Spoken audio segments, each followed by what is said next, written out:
ऐसी हिंदी कैसे बोलूं जिसमें उर्दू ना हो, और ऐसी उर्दू कहां से लाऊं जिसमें हिंदी ना हो। भाषा के विवाद में 60 में हमने बहुत कुछ गवा दिया। किसी ईंट की साइज को बड़ा दिखाने की कोशिश करेंगे, इमारत गिर जाएगी। इमारत बचाने का वक्त। मकतबे इश्क का दस्तूर निराला देखा, उसको छुट्टी न मिली जिसने सबक याद किया। भाषाएं किसी की बपौती नहीं होती है। ये मध्ययुगीन व्यवस्थाओं की महामारी है जो आधुनिक चोला पहन चुकी है। इस चोले को उतरवा के फेंकवा दीजिए, अन्यथा बहुत मुश्किल होगी। कोचिंग इंस्टीट्यूट फ्लरिश कर रहे हैं, बार बार परीक्षा पैटर्न, पेडागॉजी, सिलेबस में बदलाव। बच्चों को हमने गिनी पिग्स बना के रख दिया। अद्भुत विसंगति है कि औरंगजेब पे टिप्पणी तो सदन से बाहर, और महात्मा गांधी के हत्यारों का महिमा मंडन तो सदन के अंदर। सब मेरे चाहने वाले हैं, मेरा कोई नहीं। सब मेरे चाहने वाले हैं, मेरा कोई नहीं। मैं भी इस मुल्क में उर्दू की तरह रहता हूँ। कोई तल्ख टिप्पणी नहीं करूंगा, लेकिन कुछ सरोकार बताऊंगा। सबसे महत्वपूर्ण प्रश्न जो मेरे जहन में अभी आया कि मैं ऐसी हिंदी कैसे बोलूं जिसमें उर्दू ना हो, और ऐसी उर्दू कहां से लाऊं जिसमें हिंदी ना हो। तो भाषाओं का जो मसला है, जो मानस में रचा बसा है, इन दिनों कई चीजें चल रही हैं। हम तो संगम लिटरेचर पढ़ के बड़े हुए, इतिहास में पढ़ा, तमिल रिचनेस, संगम लिटरेचर पढ़ा। सर, ओपनिंग रिमार्क दे रहा हूं, भाषा के विवाद में 60 में हमने बहुत कुछ गवा दिया। ये मुल्क साझा और बराबर की साइज की ईंटों से बना। किसी ईंट की साइज को बड़ा दिखाने की कोशिश करेंगे, इमारत गिर जाएगी। इमारत बचाने का वक्त। मैं सिर्फ इतना कहना चाहता हूं, चाहे संस्कृत हो, तमिल हो, बांग्ला हो, मैथिली हो, भोजपुरी हो, हिंदी हो, भाषाएं सरकार के प्रोत्साहन से नहीं बढ़ती हैं, भाषाएं लोक माध्यम से बढ़ती हैं।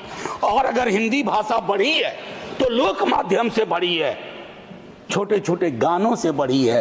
पखवाड़ा मनाने से हिंदी नहीं बढ़ी है, फोर्टनाइट मनाने से नहीं बढ़ी है। सब ये मेरी पहली बात थी, लेकिन खैर क्या कहूं। मकतबे इश्क का दस्तूर निराला देखा, उसको छुट्टी न मिली जिसने सबक याद किया। तो ये हालात इन दिनों है कई सारी चीजों में। एक मैं मानता हूं कि शायद हमारे दिग्विजय सिंह जी, हमारे सीनियर, वो एक लंबी लकीर खींच गए, तो मैं वो चीजें दोहराऊंगा नहीं। मैं सिर्फ चिंतित हूं, मैं इससे पहले के एजुकेशन पॉलिसी का क्या हश्र था नहीं जानता, लेकिन इस सदन में न्यू एजुकेशन पॉलिसी पे व्यापक चर्चा नहीं हुई है। सदन को इससे महरूम करना क्या ये उचित है? मैं ये सवाल छोड़ता हूं सदन के विवेक पे और सरकार के विवेक पे। सर, इस पूरे दस्तावेज में कई मिसमैच हैं। दस्तावेज की शक्ल और वैचारिक रुझान की, पेडागॉजी और टेक्नोलॉजी के मिसमैच की, लैंग्वेज को लेकर के एक बात मैंने कह दी, उसी को थोड़ा खुलासा करता हूं। सर, मदर टंग वाली बात बहुत बेहतर है कि 5वीं क्लास तक मदर टंग में शिक्षा दी जाए, लेकिन हम बाबा साहब भीमराव अंबेडकर को याद करें। उनके वक्त में जो सच था वो आज भी सच है, क्योंकि सोशल इकोनॉमिक मोबिलिटी के लिए अंग्रेजी एक भाषा है, उसके प्रति दृष्टिकोण भी हमें साफ करना होगा। भाषाएं किसी की बपौती नहीं होती है। भाषा लोक जीवन से उभरती है, और भाषाएं लोक जीवन को समृद्ध करती हैं। अब doubling the gross enrolment ratio की बात हुई 2035 तक संभवतः इस दस्तावेज में, तो उसमें मुझको लगता है कि उस हिसाब से अगर इसको अचीव करना है तो प्रति सप्ताह 15 वर्ष तक नए विश्वविद्यालय खोलने होंगे।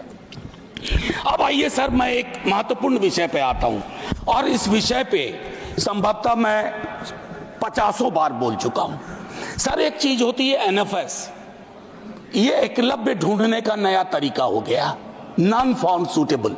मैं नहीं कह रहा, कमिटी कह रही है, committee on welfare of schedule caste and schedule tribe. उन्होंने कहा जो ये स्टीरियोटिपिकल रिस्पॉन्स आता है कि सूटेबल कैंडिडेट नहीं मिले, ये बिल्कुल गलत है सर। कमिटी ने कहा ये एक्सेप्टेबल नहीं है। यही बात कमोबेश ओबीसी रिक्रूटमेंट में लागू होती है। मैं माननीय शिक्षा मंत्री जी से, माननीय नेता सदन लगातार बैठे हुए हैं, सर आग्रह करूंगा, ये महामारी सब कुछ ली जाएगी। ये मध्ययुगीन व्यवस्थाओं की महामारी है जो आधुनिक चोला पहन चुकी है। इस चोले को उतरवा के फेंकवा दीजिए, अन्यथा बहुत मुश्किल होगी। महोदय, गुजरात बड़ा समृद्ध राज्य है, हमेशा नजरें इनायत रही हैं आज़ादी के बाद से ही, लेकिन आज बड़ी खुशी हुई कि हमारा बिहार जैसा पिछड़ा राज्य भी बिहार गुजरात के साथ एक कैटेगरी में साथ साथ, और वो कैटेगरी है एनरोलमेंट इन हायर एजुकेशन, जहां हम बिहार, आसाम, गुजरात भाई भाई। बस ये एक चिंता का विषय था, मैंने कह दिया। और नीति आयोग की भी इसमें स्कूल एजुकेशन को लेकर के कुछ महत्वपूर्ण टिप्पणियां हैं। अब महोदय, मैं एक आध मिनट ले लूं तो माफ कर दीजिएगा आज। Please spare me 1 minute extra if it is possible. Sir, priorities clear होनी चाहिए, कोई भी सरकार हो। आप एजुकेशन से क्या उम्मीद करते हैं? वो जो प्रीलिम सेट की बात की थी ना ऋतव्रता ने, वो हमारा एक नजीर होना चाहिए। और मुझको लगता है कि सार्वजनिक क्षेत्र के विद्यालयों, मैं एक सरकारी स्कूल का पढ़ा हुआ हूं, हिंदी मीडियम से पढ़ा 10वीं तक। 11वीं में अंग्रेजी से पहली बार राब्ता हुआ। सर, मुश्किल आई, क्वींस लैंग्वेज की अपनी दिक्कतें हैं, लेकिन सर सरकारी स्कूलों के, मैं अपने ही स्कूल को आज जब वापस जाके देखता हूं, क्या बना के रख दिया हमने। मुझे निजी क्षेत्र को के खिलाफ मत समझा जाए, लेकिन एक संतुलन होना चाहिए। दुनिया के तमाम उन देशों ने एजुकेशन और हेल्थ में सबसे अच्छा किया है जिन्होंने सार्वजनिक क्षेत्र के को बढ़ोतरी दी है, उसको प्रोटेक्ट किया है। एनटीए के बारे में कई दफा बोल चुका हूं सर। ये कोचिंग इंस्टीट्यूट के, मैं संसदीय दामाद, असंसदीय तो नहीं है ना, मैं पूछ लेता हूं पहले ही, नहीं तो दूसरा शब्द दूंगा। हाँ, रिश्तेदार की तरह व्यवहार करना। कोचिंग इंस्टीट्यूट फ्लरिश कर रहे हैं, बार बार परीक्षा पैटर्न, पेडागॉजी, सिलेबस में बदलाव, बच्चों को हमने गिनी पिग्स बना के रख दिया। मैं दिल्ली विश्वविद्यालय में हूं सर, नामांकन की पद्धति बदल गई है, लेकिन मैं देख रहा हूं अब 8वीं 9वीं क्लास से बच्चा स्कूल एजुकेशन को छोड़ करके एनटीए की कोचिंग ले रहा है कि सीयूईटी क्वालिफाई करना। ये स्ट्रक्चरल प्रॉब्लम है। बस सर 1 मिनट। शिक्षा के संस्थान वैचारिक युद्ध क्षेत्र हो गए हैं सर। मैं टिप्पणी नहीं करना चाहता, घनश्याम जी ने कही एक बात सर, कोई टिप्पणी इस तरह की नहीं कि वामपंथी रुझान। मुझको लगता है कि कांग्रेस के साथ दिक्कत पता नहीं क्या थी, उन्होंने वामपंथियों को तथाकथित, हालांकि उसमें मेरिट नहीं है, ढूंढा। लेकिन सर दक्षिण पंथी वैचारिकी का अड्डा बनते जा रहा है। आप कई चीजों को हटा रहे हैं। अच्छा, पीएचडी नहीं चाहिए, बिना पीएचडी के ले लो। अच्छा, ये एलिजिबिलिटी हटा दो, तब भी आपको लोग नहीं मिल रहे हैं उस रुझान के। तो मेरा मानना है कि इन और शिक्षकों की स्वायत्तता में बहुत कमी हुई है। मैं प्रोन्नति के सवाल पे 100 चीजें कह सकता हूं, अपॉइंटमेंट पे 100 चीजें कह सकता हूं। देख रहा हूं कैसे शिक्षक विक्टिमाइज हो रहे हैं। और सर, नॉलेज पार्क की तर्ज पर, एसईजेड की तर्ज पर नॉलेज पार्क बना करके आपको ये सोचना होगा कि शिक्षा और इंडस्ट्री में थोड़ा फर्क है। इसको उद्योग और सिर्फ निवेश की नजर से मत देखिए, क्योंकि इसका पहले नाम था ह्यूमन रिसोर्स डेवलपमेंट। भले नाम बदल गया हो, लेकिन उस संकेत को याद रखा जाए। केंद्रीकरण आपकी स्वाभाविक प्रवृत्ति है। जब बड़ी सत्ता आती है तो हर किसी को लगता है कि इसको मुझको हथिया लेना चाहिए। नैक के बारे में विस्तार से हमारे दिग्विजय सिंह जी बोल चुके हैं। ऐसे लोग आप बिठाते हैं, ऐसी व्यवस्थाएं होती हैं। नैक में सर क्या होता है, मैंने भी अपने टाइम में एक नैक देखा है मेरे विश्वविद्यालय में, बता नहीं सकता हूं सर। एकदम जैसे शादी ब्याह में, रिश्तेदारी में जाने पर वो जो गिफ्ट का आदान प्रदान होता है, वो सारी चीजें होती हैं। और कई विसंगतियों के बावजूद उस संस्थान को A+ या A मिल जाता है।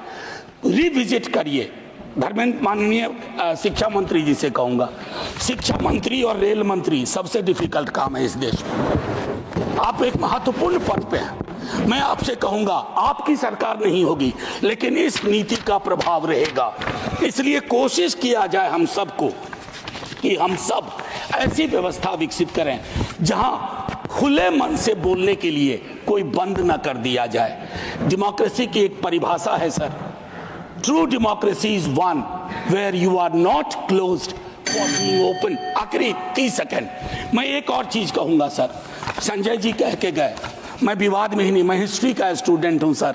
कभी उस पर बहस होगी मुगल सल्तनत और अन्य रूलर्स पे तो विस्तार से बोलूंगा, लेकिन आज एक टिप्पणी करता हूं सर। इतिहास के बासी पन्नों में जा करके अगर हम आज की चुनौतियों में पर्दा डालने की कोशिश करेंगे, उन बासी पन्नों के नायक और खलनायक आपकी चुनौतियों में आपकी मदद नहीं करेंगे।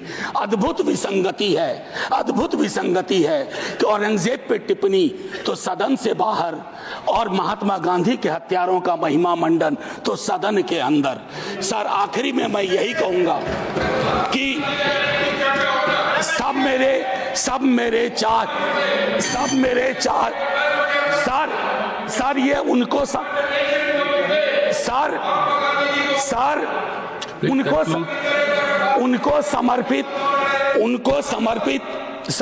समर्पित जिन्होंने उर्दू पे कुछ